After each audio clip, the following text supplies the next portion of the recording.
He said the tipping point for him was when his party refused to back a bill that he believed was absolutely necessary for his district.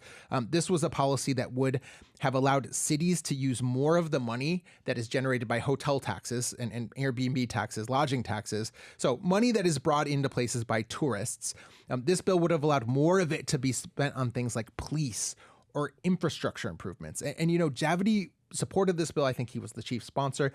He's very adamant that this was a necessary policy, particularly on the coast, which, as we know, is inundated with tourists during the summer season. Right. He said his district struggles to handle that influx and cities just need the extra money to be able to handle it. But Republicans opposed him. He may have been the only Republican in the House to vote for it. The bill actually passed the House but died in the Senate. But that was really a tipping point, he said, for him, where he realized Republicans were not voting in what he believes is his district's interest. Here is part of what he told me. The more I thought about how the session went, and especially as we were prepping for the transportation bill, the more clear it became to me that how many of my values were really overlapping with the Democrats. With time to reflect, it was clear that there was more of that Venn diagram overlapping than there wasn't. And I thought, you know what? I really should consider this.